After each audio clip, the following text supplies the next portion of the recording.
cada vez tomemos más conciencia, no solamente del tiempo en que estamos viviendo, sino mucho más del papel que nos toca como pueblo remanente del tiempo final.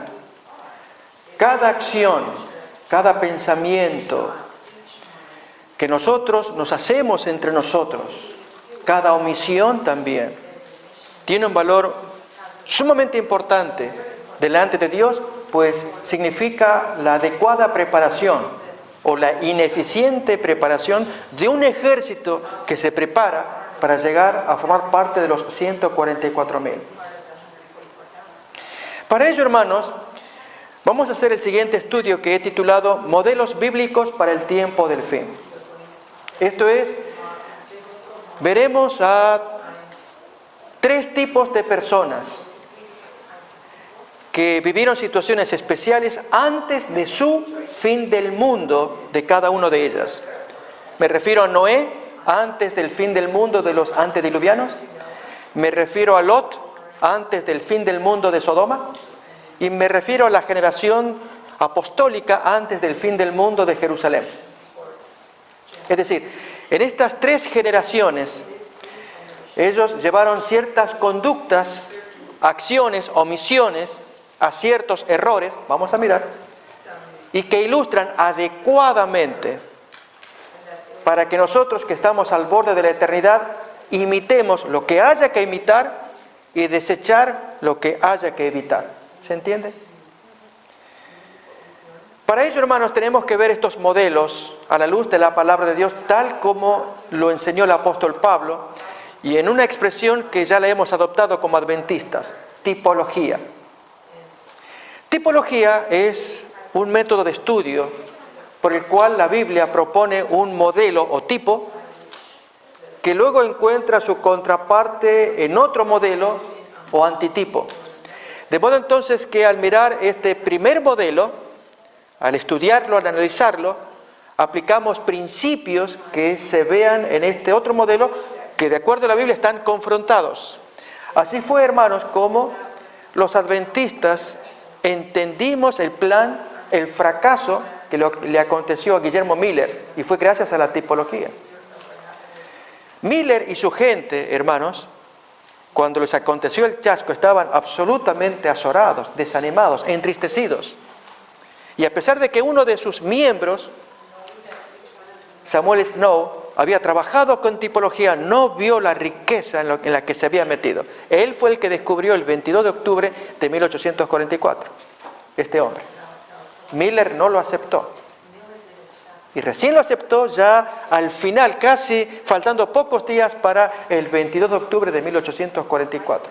Pero el principio que desarrolló Samuel Snow, que fue uno de los predicadores, es un principio sumamente importante e interesante. Y es ver en un modelo viejo, como era el santuario judío, toda la riqueza que ello traía y aplicarlo al segundo modelo, que era el que estaban viviendo. ¿Dónde aparece, hermanos, este concepto? Primero, recuerden cómo vamos a trabajar.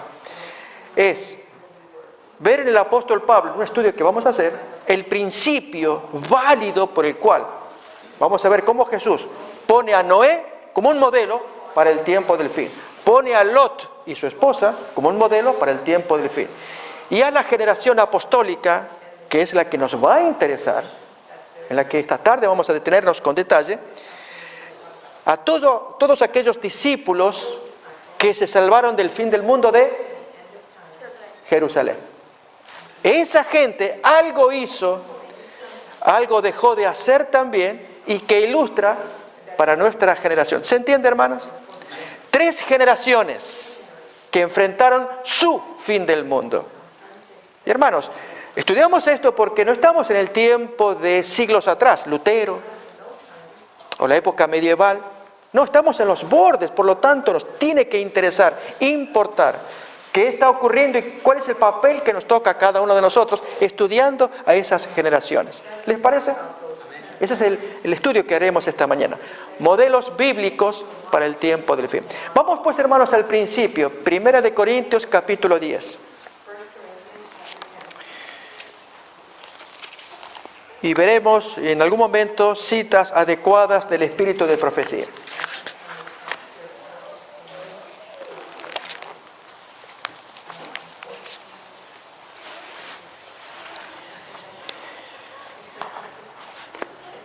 De hecho, hermanos, en la forma como escribe el apóstol Pablo, creó conceptos nuevos. Y no es sabio que dejemos de lado esta riqueza como es la tipología, tal como Pablo la enseña, por orden del Espíritu Santo, y que nosotros estemos entretenidos en otras cosas. Entre ellas, poner fechas. Dios, hermanos, cerró ese tema. No más historia con fechas. Que para tal año, si ustedes han escuchado, 2031, 2044, ciertos predicadores por allí. Ya pasó el 2011 también, hubo mucha alaraca con el tema de poner fechas y los hermanos que se entusiasman. Y hermanos, no me quiero desviar con ese asunto, pero podría contar casos actuales cuando el tema es la riqueza que trae los modelos, estudiarlos y aplicarlos para enfrentar nuestro fin del mundo. ¿Sí? Miremos acá. Primera de Corintios capítulo 10. Porque no quiero, hermanos, que ignoréis que nuestros padres todos estuvieron bajo la nube y todos pasaron el mar. Y todos en Moisés, fíjense la expresión ahora nueva, fueron bautizados en la nube y en el mar. Y todos comieron el mismo alimento espiritual y todos bebieron la misma bebida espiritual, porque bebían de la roca espiritual que los seguía y la roca era Cristo. Pero de los más de ellos no se agradó Dios, por lo cual quedaron postrados en el desierto. Pero estas cosas sucedieron como ejemplos. La palabra original en griego es tipos. De ahí deriva la palabra tipología. Así que la palabra ejemplo va a ser muy importante, hermanos. Ellos representan un modelo, un ejemplo, bueno o malo. Pero ahí es donde nosotros lo tomamos y somos el segundo modelo, los que estamos acá. Si ellos son tipo, nosotros somos antitipo. Por lo tanto, hermanos, es necio aquella persona que tiene cierto comportamiento y Pablo le va a decir, fíjate qué pasó con esa gente, no imites, no hagas como ellos, que es lo que vamos a leer ahora. Miren acá otra vez versículo 6. Mas estas cosas sucedieron como ejemplos o tipos para nosotros, para que no codiciemos malas como ellos codiciaron. Y a continuación, hermanos, se comparan los dos modelos. No seáis idólatras. Ese seáis es para nosotros. Como algunos de ellos, según está escrito, se sentó el pueblo a comer y a beber y se levantó a jugar. Si notamos, hermanos, aquí están comparados o contrastados los dos modelos. No seamos nosotros, en este caso es la iglesia de Corinto, porque el texto está escrito para los corintios y por extensión para todos los cristianos, para nosotros, para todas las iglesias. Este es el segundo modelo, vamos a llamarlo modelo, segundo modelo, porque el primer modelo, ¿cuál es? El del desierto, es la iglesia del desierto. Y de allí comienza a sacar lección tras lección de esa gente, a la que llamamos primer modelo, y nosotros el segundo modelo, es el modelo para el tiempo del fin. Y hermanos, curiosamente, en nuestra época habrá gente que hará exactamente los errores de aquella gente. Y eso no nos podemos dar el lujo de permitir. Teniendo conocimiento, cuídate, no seas rebelde, no seas esto. Mira lo que le pasó a fulano, no lo hagas. Y hermanos, y cuando lleguemos al tema de la iglesia apostólica, eso es fascinante. Algo pasó allí. Ese es el tema de la tarde. Por eso invito a que no faltemos esta tarde. Sigamos leyendo. Versículo 8. No forniquemos, es decir, nosotros, primeramente la iglesia de Corinto y luego nosotros. Esto es el segundo modelo. Como algunos de ellos, el primer modelo, fornicaron y cayeron en un día 23,000. No tentemos al Señor, es decir, el segundo modelo, nosotros. Como también algunos de ellos, el primer modelo, lo tentaron y perecieron por las serpientes. 10. No murmuremos, nosotros, el segundo modelo. Como algunos de ellos, el primer modelo, murmuraron y perecieron por el destructor. Y miren la conclusión. Y estas cosas les acontecieron como ejemplo. Otra vez aparece allí la palabra típicamente, va a decir en el griego.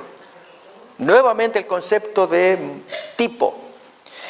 Les acontecieron como ejemplo y están escritas para amonestarnos a nosotros, a quienes han alcanzado los fines de los siglos. Fíjense, hermanos, en el caso del apóstol Pablo, que introduce en el versículo 2 un concepto nuevo. Ya era historia el relato que los judíos narraban a lo largo de sus generaciones. Mira lo que pasó con Moisés, cómo él, por poder del Señor, allí hace su oración y se abre el mar rojo, y cruzaron en seco, y luego, puestos a salvo, los enemigos quisieron hacer lo mismo y las aguas los sepultaron, ¿verdad? Es un hecho que los judíos seguramente lo enseñaron. Pero el concepto nuevo de Pablo, hermanos, es, y ahí viene lo de tipo, que ellos fueron bautizados. ¿Cómo es eso? Para enseñarme a mí, primeramente la generación de los corintios, y luego a mí, que yo también soy bautizado y empiezo un caminar cristiano.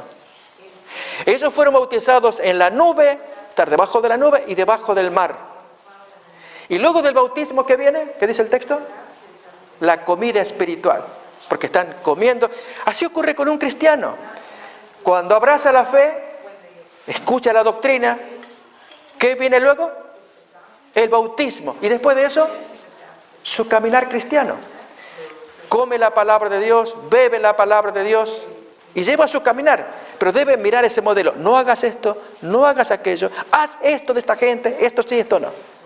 ¿Se entiende, hermanos, la comparación de los modelos? ¿Sí? Vamos pues a mirar esos modelos.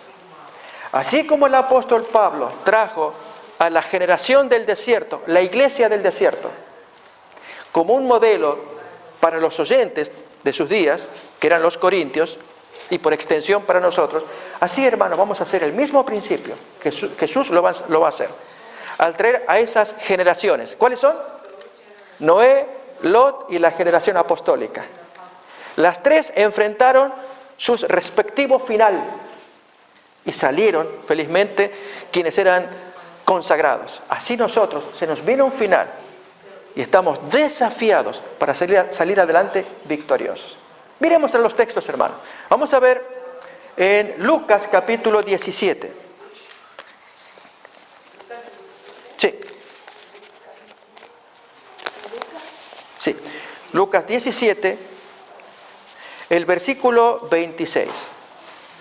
Claramente lo muestra el maestro.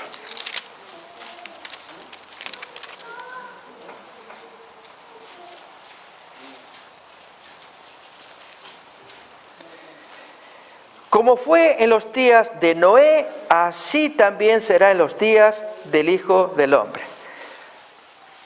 Nadie puede negar que hay una comparación entre dos modelos, dos generaciones.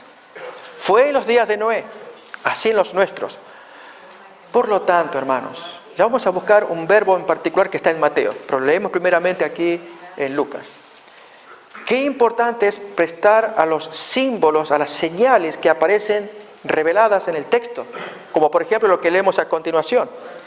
Comían, bebían, se casaban, se daban en casamiento hasta el día en que entró Noé en el arca y vino el diluvio y los destruyó a todos.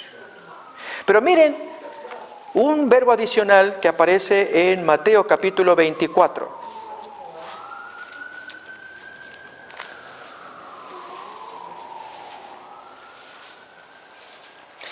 Versículo 38 y 39 y contrastémoslo con Daniel 12:10. Así que tengamos los dos textos, Mateo 24 y Daniel 12:10.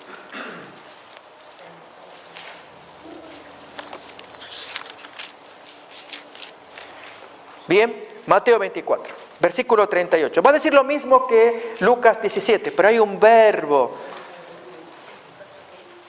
que se agrega, arroja mucha luz. Porque como en los días antes del diluvio estaban comiendo y bebiendo, casándose y dando en casamiento hasta el día en que entró Noé en el arca, y ahora, y no entendieron hasta que vino el diluvio y se los llevó a todos, así también será la venida del Hijo del Hombre. No entendieron. Y Noé predicaba, pero no captaron. Hermanos, puede pasar con nosotros que aunque recibamos exhortaciones, lo escuchamos anoche, entra por un oído y sale por el otro, no lo logran captar.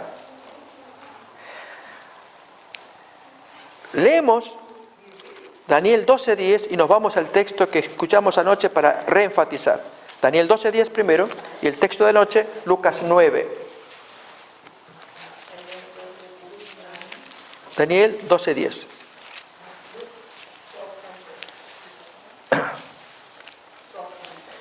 Así que no entendieron la gente que fue arrasada por el diluvio. Acuérdense que lo que les pasó a ellos nos puede pasar a nosotros. ¿Y qué cosa nos puede pasar? No entender. No sé, estos hermanos predican del fin y del, y justo llaman a este hombre que enfatiza. No hay otro tema, perdón, no hay otro tema. Así me ocurrió, hermanos, hace unos años, en un culto de oración.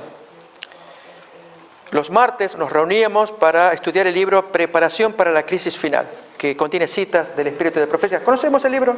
¿Lo habremos visto quizá? Es un libro conocido. Y todos los martes, pues, los hermanos se reunían y eran leer las citas y comentarlas, leer las citas. Y una hermana se cansó. Me lleva aparte, pastor, usted viene a meter miedo, no hay otra cosa de qué hablar. Siempre lo mismo y siempre lo mismo. Entonces le dije, mire hermano, este es el libro del año. Lo hemos votado como iglesia y vamos a leerlo. A ver cuántas citas hay para que todos salgamos enriquecidos. Pero lamento que a usted le caiga mal. Sí, pastor, si usted sigue hablando de esto, yo no voy a venir porque puro meter miedo. No, hermanos. Más bien en ella se cumple el texto que dice, no entendió y el diluvio se la puede llevar. A diferencia de Daniel 12:10. Muchos serán limpios y emblanquecidos y purificados. Los impíos procederán impíamente y ninguno de los impíos entenderá. Pero, ¿qué más? Los entendidos comprenderán. Entonces, Dios les quiere dar a ellos tanta bendición. Y hermanos, la tenemos con tanta luz del Espíritu de la Profecía. Esa compilación y tantas otras que andan por ahí. Y leerlo y hermanos, alimentarse. Pero como escuchamos anoche, que podemos tener mucho conocimiento de profecía, ¿y qué más? A ver, repasemos el texto que se miró anoche. Lucas capítulo 9, versículo 43 en adelante. El Señor fue muy enfático. Abran los ojos, abran los oídos, les quiero decir algo. Y no había caso, hermanos. Tampoco entendió esa generación, esos 12 discípulos, la pasión de Cristo. Y llevaron un papel muy desagradable. Recordemos a Pedro con el cuchillo y todos ahí corriendo, huyendo. Y el Señor los había preparado para ese papelón. Y ese es el punto, hermano. Dios nos está preparando para que cuando llegue el momento del desenlace de las profecías, no hagamos como los discípulos. Porque el texto dice, mire, Lucas 9:43 en adelante. Y todos se admiraban de la grandeza de Dios. Y Jesús anuncia otra vez su muerte, es el subtítulo que leemos ahora. Y maravillándose todos de todas las cosas que hacía, dijo a sus discípulos, haced que os penetren bien en los oídos estas palabras, porque acontecerá que el Hijo del Hombre será entregado en manos de hombres. Escuchen bien, abran bien los oídos.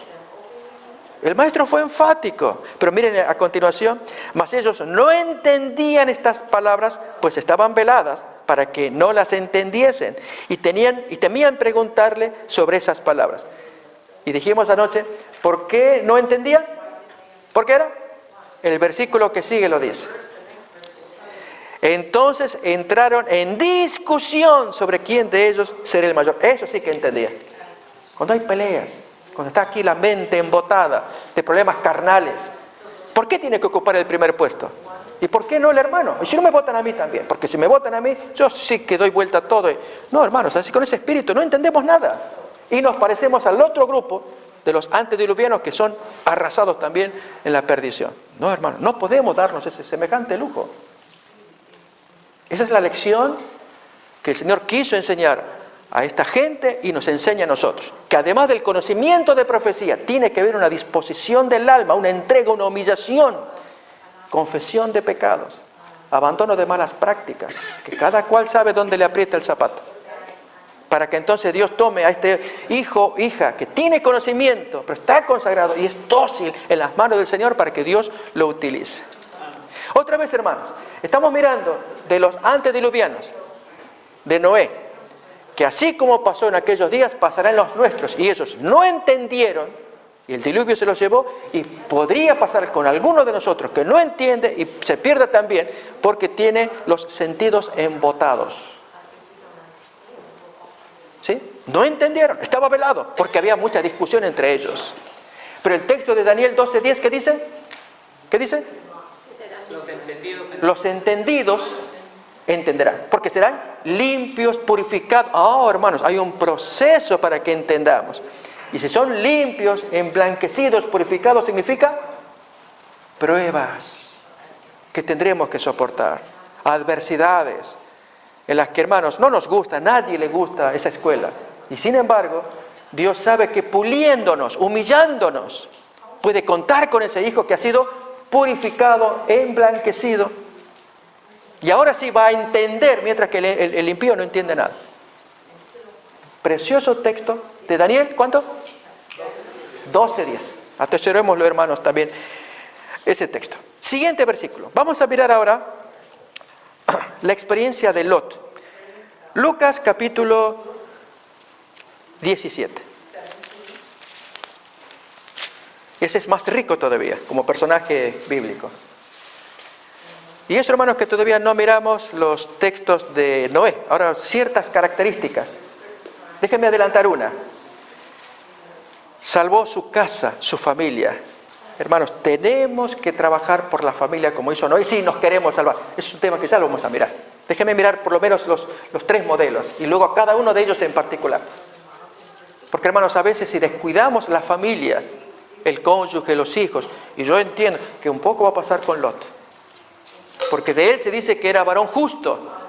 Pero ¿qué pasó con las hijas? Veían mucha televisión de Sodoma. Por algo lo violaron al papá. Y hermanos, ¿qué pasa en nuestros hogares? Leamos el texto. Lucas capítulo 17, versículo 28 al 30. Asimismo, como sucedió en los días de Lot, comían, bebían, compraban, vendían, plantaban, edificaban. Mas el día en que Lot salió de Sodoma, llovió del cielo fuego y azufre y los destruyó a todos. Así será el día en que el Hijo del Hombre se manifieste. Notamos, evidentemente hay una comparación entre lo que le pasó a Lot y el día del Hijo del Hombre. Por lo tanto, hermanos, esto es tipología. Ese es un tipo, Lot, su familia, de un antitipo que es ¿cuál? Si aquel es el tipo, Lot, su familia, hoy el antitipo ¿quién es? ¿Quién? Nosotros. Tú, yo, nuestras familias, nuestros hijos. Y errores que Lot cometió allá, que ahora vamos a mirar, no podemos darnos el lujo de cometer. Sí, hermano, ¿estamos de acuerdo con eso? Más todavía. Vamos a ver la siguiente generación, la de los apóstoles. En Mateo capítulo 24, los primeros versículos, miramos lo siguiente.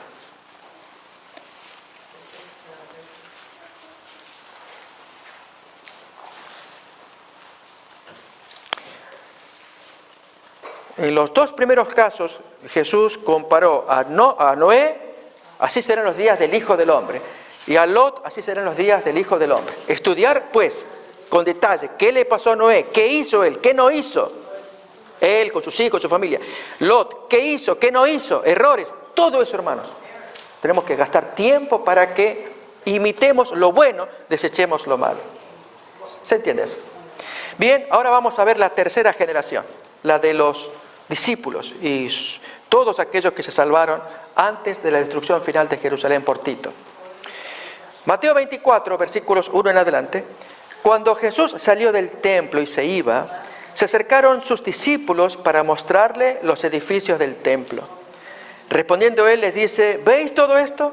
De cierto os digo que no quedará aquí piedra sobre piedra que no sea derribada. Y estando él sentado en el monte de los olivos, los discípulos se le acercaron aparte, diciendo: dinos, ¿cuándo serán estas cosas? ¿Y qué señal habrá de tu venida y del fin del siglo o fin del mundo? Fíjense, hermanos, que los discípulos quedaron tan espantados que ellos a Jesús le muestran con satisfacción, mira la gloria, qué edificios, qué precioso, aquí la casa del Señor. Y Jesús al dar vuelta al argumento quedaron asustados. Ustedes ven todo esto, ustedes se maravillan de semejante labor arquitectónica. Todo se pierde, no queda piedra sobre piedra. ¿Qué es esto? ¿Qué señal hay para el fin del mundo? Porque creían que al destruirse su ciudad amada, su templo amado, pues era el final de todo. Se fue la ciudad del gran rey. Ese era el concepto que ellos traían. Entonces Jesús va a explicarles. Y ahí es cuando dice cosas que nos afectan a nosotros. Vamos pues entonces a Lucas capítulo 21. Ahí, Mateo 24 y Lucas 21 contienen el mismo discurso, solo que en Lucas 21 está un poquito más ordenado. Versículo 8. Y luego entonces nos vamos al 20. 8. Sí, de Lucas 21. Él entonces dijo, cuando comienza a dar, leamos el 7 también, el 7 para retomar el pensamiento. Y le preguntaron diciendo, Maestro, ¿cuándo será esto? ¿Y qué señal habrá cuando estas cosas estén para suceder? Él entonces dijo, mirad que no seáis engañados, porque vendrán muchos en mi nombre diciendo, yo soy el Cristo. El tiempo está cerca, pero no vayáis en pos de ellos, porque antes van a pasar cosas que se las quiero decir. Entre esas cosas, hermano, que él enumera, que esta tarde la vamos a ver en detalle, vamos a ver en diapositivas, muy, muy bonito, porque esas cosas que Jesús predijo, guerras, rumores de guerras, inundaciones, etc. Luego habla de sus hijos que están dando testimonio ante reyes. Y luego, hermanos, va a la catástrofe de Jerusalén. La hermana White trae citas que hacen paralelos entre lo que pasó allá y lo que va a pasar acá. Y por lo tanto, hermanos, lo que aconteció en la iglesia apostólica se convierte en un escenario donde al mirar los movimientos, acciones y errores, porque los hubo, así miramos lo que está pasando ahora y nos vamos a sorprender de algunas cosas que hoy está ocurriendo en la iglesia adventista. No, pastor, ya lo sé, me va a decir a mí, yo ya sé. No, hermanos, lo que no sabemos es que ya hubo errores en la iglesia apostólica, muy graves. Y que al mirarlas y verlas en forma tipológica ahora, ¿qué pasó? ¿Se está repitiendo el mismo problema? Sí, se está repitiendo. Y la cita de Ellen White comienza a leerla, a arrojar la luz que todos queremos. Para que, hermanos, en lugar de criticar a la organización y que la conferencia, no. Este es un problema humano que ya pasó allá, está pasando acá, pero ¿y yo qué hago? ¿Convirtiéndome en un agente del diablo con la pura crítica? No, ya perdí. No, hermanos, cuando miremos en la tarde, por eso les pido, hermanos, no faltemos, miremos el grave error de Jacobo, el presidente de la iglesia adventista del primer siglo. Gravísimo error. Si quieren saber, me adelanto. Hechos capítulo 21, ahí va a aparecer. No lo miren ahora, es para la tarde. Es para la tarde. Esa es la prueba. Ahí vamos a empezar a estudiar. Pasaron problemas graves. La cita del Espíritu de Profecía, que se la voy a presentar. Y que entonces cuando hoy estamos repitiendo la historia, repitiendo el error, hermanos, no cometamos la torpeza de ponerme de este lado. Yo veo los errores, ¿qué es lo que hago? Con la crítica. ¿Viste? Yo sabía, mira, te hablo de la conferencia aquí y de este pastor y del presidente de más allá. No, porque hermanos, la forma en cómo Dios manejó en el primer siglo fue algo de una manera extraña, sorprendente. ¿Cómo lo manejó? Para que así hoy, hermanos, hagamos de la manera sorprendente que aparece revelado en Apocalipsis. La forma en cómo se debe manejar esto. Por eso en la tarde ahí vamos a ir con más detalles de lo que pasó con el desenlace de la iglesia apostólica. Pero por lo pronto miremos los textos primeramente. Miremos el desenlace de la iglesia apostólica y en la tarde veremos el desenlace para nuestra iglesia adventista. Dice Lucas capítulo 21, versículo 20 en adelante. Ahora el desenlace hasta el versículo 24. Sí, Lucas 21, versículos 20 al 24. Es el desenlace de la iglesia apostólica. Y por vía de tipología o paralelos o contrastar modelo 1, modelo 2, ahí, hermanos, es lo que nos espera a nosotros. Miremos. Versículo 20. Pero cuando viereis a Jerusalén rodeada de ejércitos, sabed entonces que su destrucción ha llegado. Quiero, hermanos, adelantarme. Así, ojalá tengamos deseo de saber a qué se refiere este servidor cuando habla de por vía de paralelos o vía de tipos o tipología.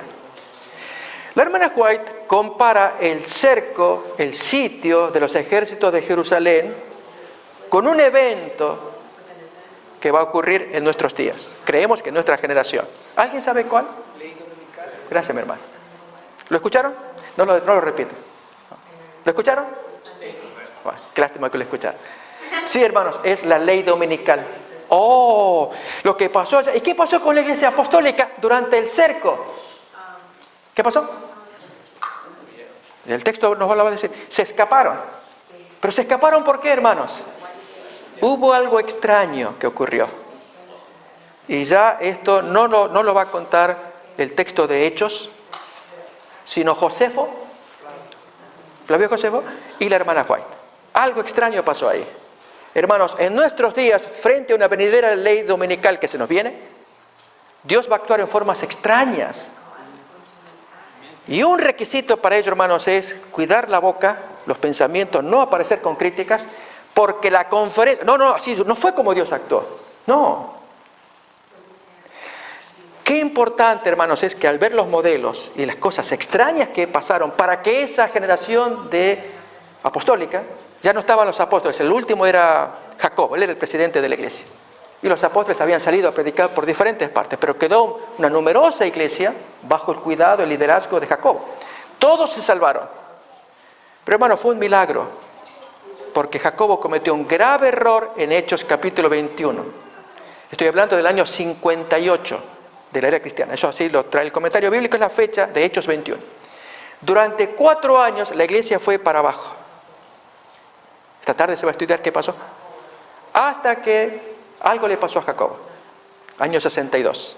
Y a partir de ahí comienza algo extraño de parte de Dios y la gente, los hermanos apostólicos reaccionan, un reavivamiento y se salvan. En eso, Sestio Galo, es lo que vamos a leer ahora.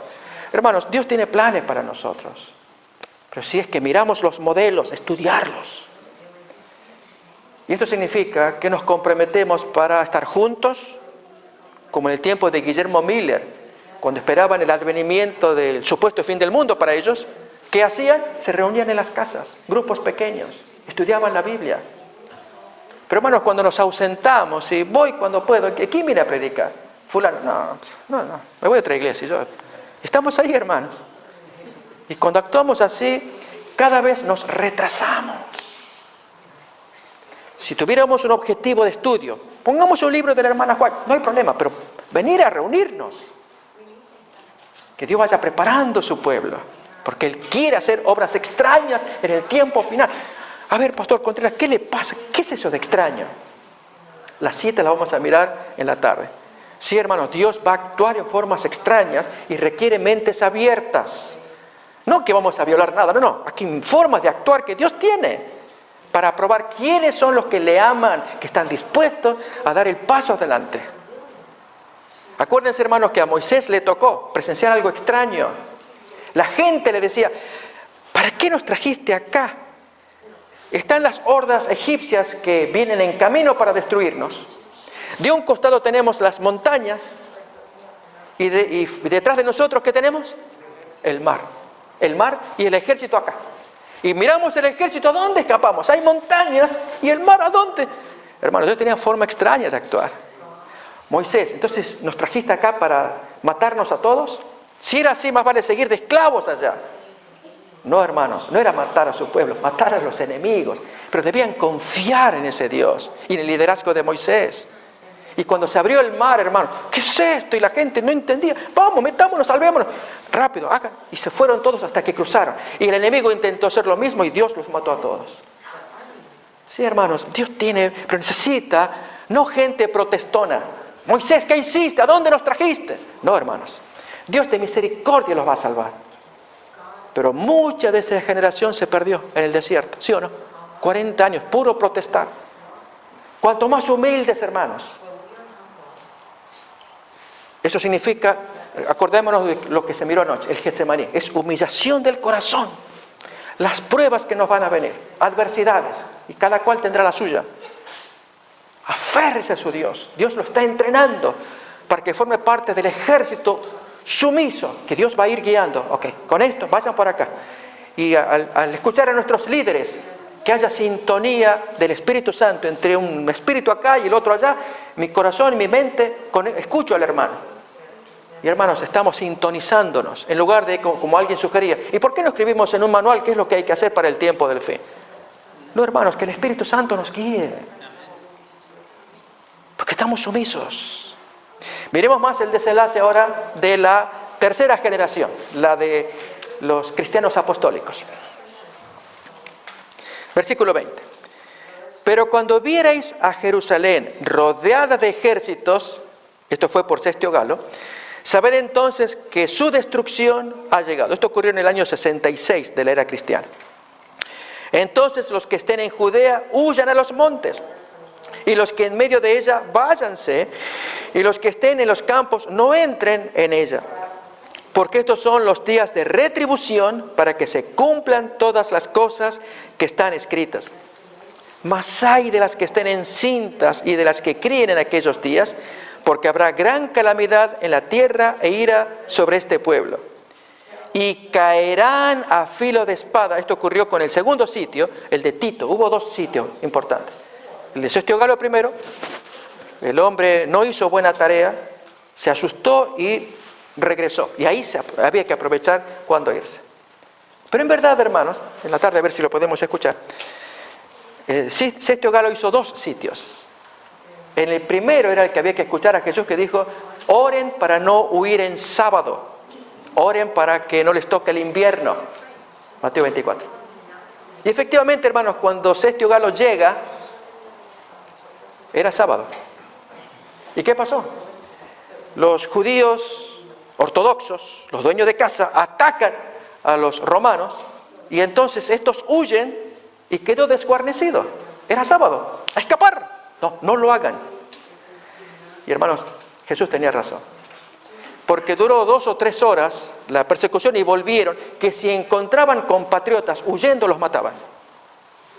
En cambio, en el segundo sitio de Sestio Galo, casi un mes después, fue diferente. Por días, hermanos, horas allí, persiguiendo, todo desguarnecido. Ahí los cristianos se dieron el lujo de escaparse, no había nadie que los molestara. Jesús los amaba, pero había que seguir sus instrucciones. Esto vamos a ver en detalle en la tarde, ¿sí? Para que miremos que el Señor sabe lo que dice, por qué lo dice, y pide que sus hijos sean muy sumisos y obedientes. En este caso, que vemos la destrucción, ya es el castigo contra los pecadores, Jerusalén, pero su pueblo logró escapar. ¿Qué es lo que Dios quiere, hermano? Dios te ama a ti, te ama a ti, me ama a mí. Dios no nos quiere castigar, quiere castigar al enemigo, al que viola la ley. Eso lo va a hacer.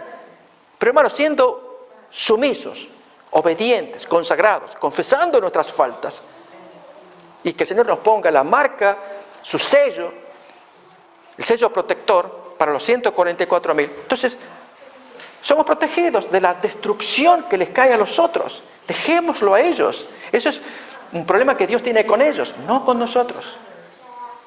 Por lo tanto, hermanos, que estas historias nos ayuden a entender. Seguimos más, miremos. Ya leemos la destrucción final.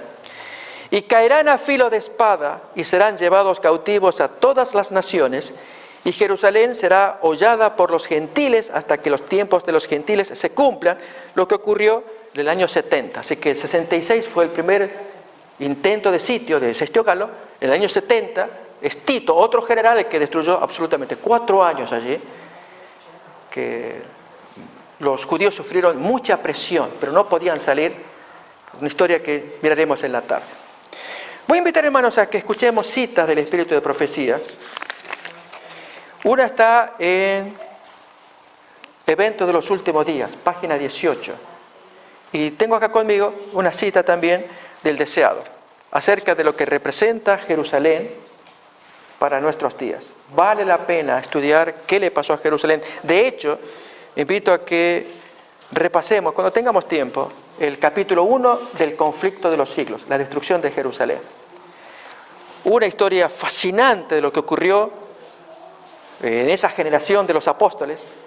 Yo digo más bien de los discípulos apostólicos. Acordémonos que los apóstoles estaban todos ya, habían salido de Jerusalén. Solamente quedaba Jacobo, el hermano mayor de Jesús, hermanastro. Él era el presidente de la iglesia, al cual Jesús se le apareció personalmente, según cuenta 1 Corintios capítulo 15, para darle el liderazgo de la iglesia, que hasta ese momento lo tenía Pedro. Pedro, un hombre carismático, un hombre que lideraba por su manera de ser. Pero el Señor quería que fuera Jacobo, su hermano mayor, que conocía al dedillo la historia de Jesús de cuando eran niños, una historia fascinante también. Y que en Gálatas capítulo 1, ahí aparece, se lo señala como Jacobo, el hermano del Señor, al cual Pablo miró cuando él fue a Jerusalén para presentarse a los discípulos. Y solamente lo vio a Pedro y a Jacobo, el hermano del Señor. Y este Jacobo que hizo muy buena faena, al cual Pedro rinde cuenta en Hechos 12, cuando escapa milagrosamente de la cárcel, entra a la casa de, ¿se acuerdan? La mamá de Juan Marcos y la muchacha Rodet, ella escucha el toque de la puerta. Entonces, soy Pedro. Y ella del gozo deja la puerta cerrada y está Pedro, está loca. Y hermanos, qué extraño, los discípulos orando por la liberación de Pedro. Dios contesta y ellos incrédulos. No, hermano, si vamos a orar, confiemos. Dios va a actuar de forma extraña. Y allí entonces entra Pedro y le dice, cállense, cállense, les voy a contar. Y les cuenta. ¿Y alguien recuerda más qué dijo él? Díganle a Jacobo lo que me ha pasado. Y se escondió después por ahí. Jacobo era el jefe. Hechos 12. Y así, hermanos, se ven más historias de Jacobo. Un bello personaje. Pero aquí que en Hechos 21 algo extraño pasó con Jacobo. Y a partir de ahí, la iglesia para abajo. Así que, hermanos, yo digo, al estudiar estas cosas y compararlas por vía de paralelo con nuestro tiempo, debiéramos ser personas muy solemnes en el estudio de la palabra, atentas a su consejo, hagan lo que yo les digo y se van a salvar. No permitamos comportamientos carnales, palabras, pensamientos, donde yo de José opino lo que quiero porque lo vi. No, hermanos, cuidémonos.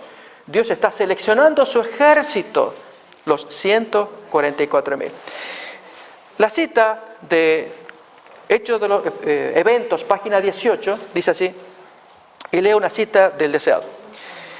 La destrucción de Jerusalén tipifica la última gran destrucción del mundo por fuego. Tipificar es hacerla como tipo, como un modelo. Pero leo acá entonces de Jesús. Él no despreció su simpatía de las mujeres que lloraban al ver al maestro que cargaba la cruz y ellas llorando, sino que esta simpatía despertó en su corazón una simpatía más profunda por esas mujeres.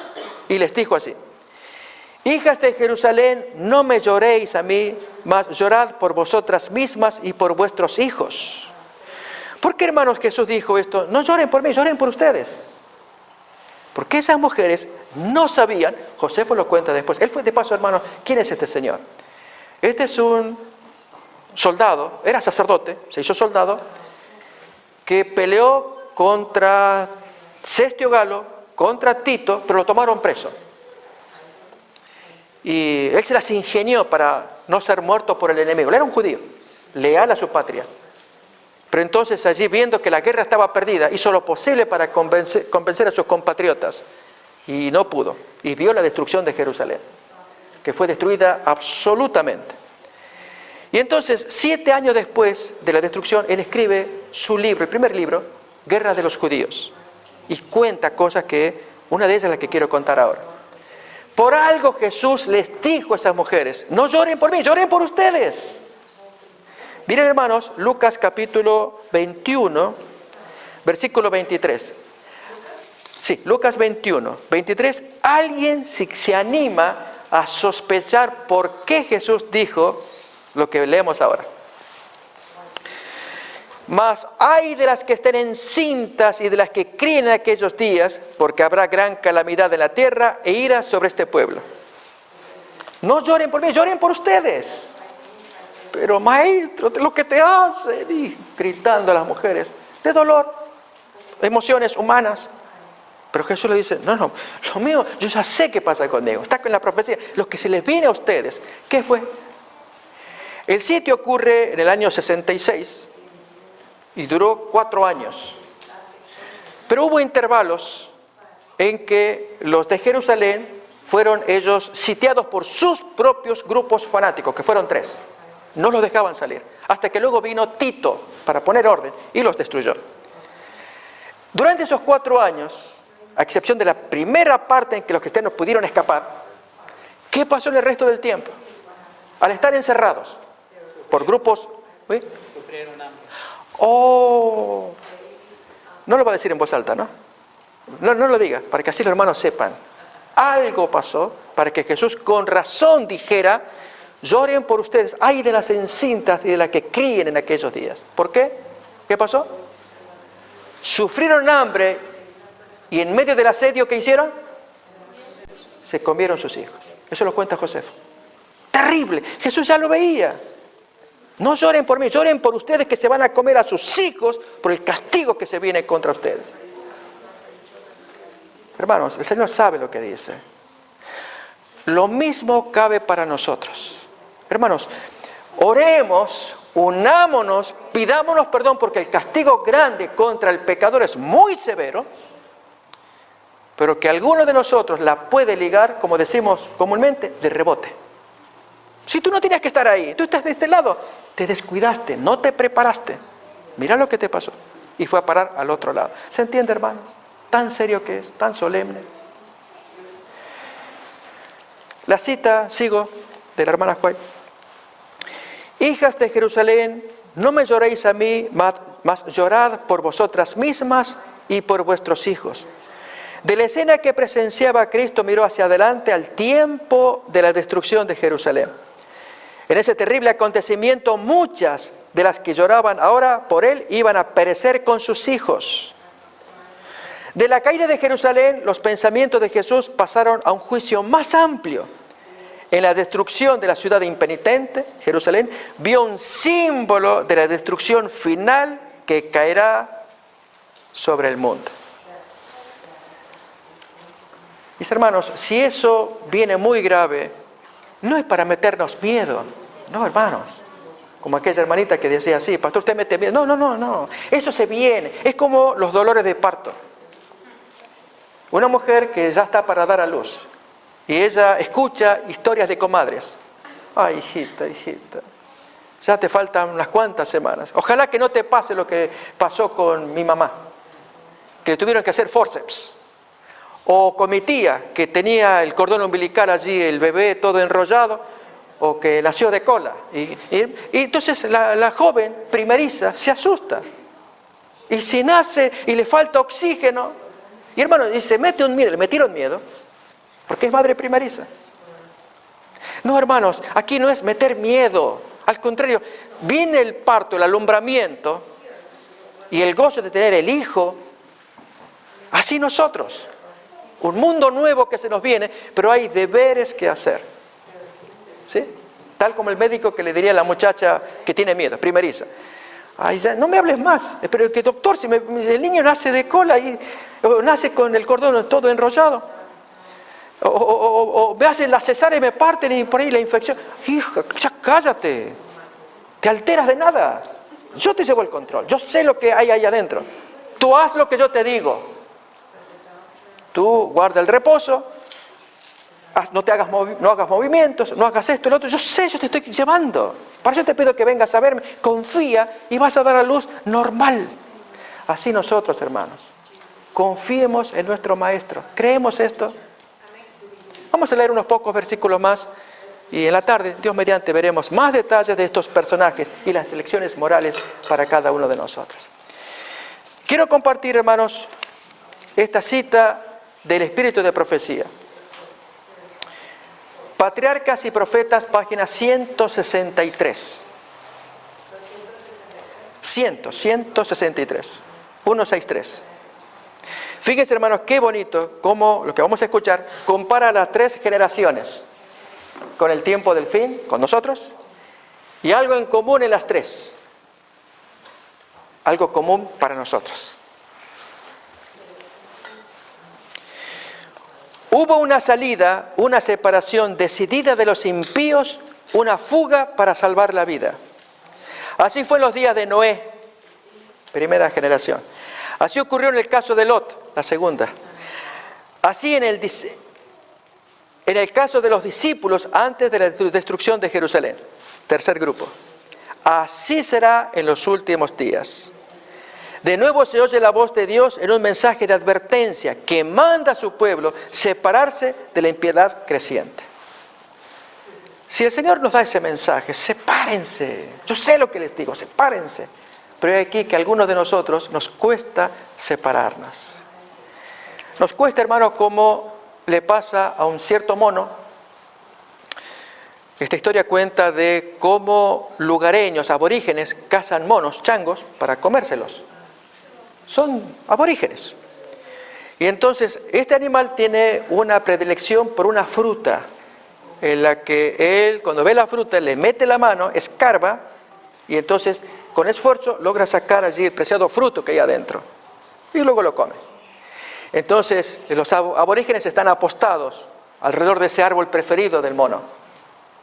Y el mono se acerca, mira la planta, lógico, no se da cuenta que están allí los aborígenes con lanzas, y él mete la mano. Y ya comienza a trabajar, cuando en eso le salen los aborígenes. Y gritan. Y el animal, que podría salvarse huyendo, no huye. ¿Por qué? Porque tiene su mano enganchada a la fruta y no la afloja para sacarla. Quiere escaparse con el fruto. Y lógicamente su mano no sale. Metió allí la mano, quiere llevarse el fruto y escaparse. No puede. Deja el fruto, sácalo y escápate. No lo hace. Y ahí lo cazan y lo matan. ¿Se entiende, hermanos? Suelta el fruto que tú tienes. ¿Tienes alguna cosa que metiste la mano y te cuesta soltarla? Suéltala a tiempo. Suéltala. Ese es el mensaje que les quiero decir, hermanos. Como cierre esta primera parte. Dios no nos va a salvar en la impiedad. Si alguno de nosotros lleva alguna práctica impía, metió la mano y cada tanto la saborea, mete la mano y cada tanto, cuando viene el día final, hermanos, hoy con tiempo acostumbrémonos, quitémonos, de modo que el enemigo ataque a otros, pero no a nosotros. ¿Estamos de acuerdo con esto? ¿Creemos esto? Que Dios nos bendiga, nos ayude a ser hijos fieles ahora en este tiempo de la última generación. Dios nos bendiga. Amén. Una pregunta. Si no es bien, ¿quién obediente? No obediente. Yo pienso que no. Así es cierto. Aún en los motivos. Así es. La hermana pregunta si somos obedientes. Dios quiere ver nuestro corazón entregado. Él nos va a ayudar. Pero si estamos regateando con Él, buscándole la manera de ser obediente, pero hay ciertas cosillas, cierta fruta que no quiero soltar. Dios mira eso, por eso nos advierte con tiempo. Soltemos toda aquella cosa que nos ata. Él nos quiere salvar. No es que si por las dudas nos salvamos. Él nos quiere salvar, pero ese es el consejo que nos da y lo hemos leído. Apartémonos de toda impiedad. Amén.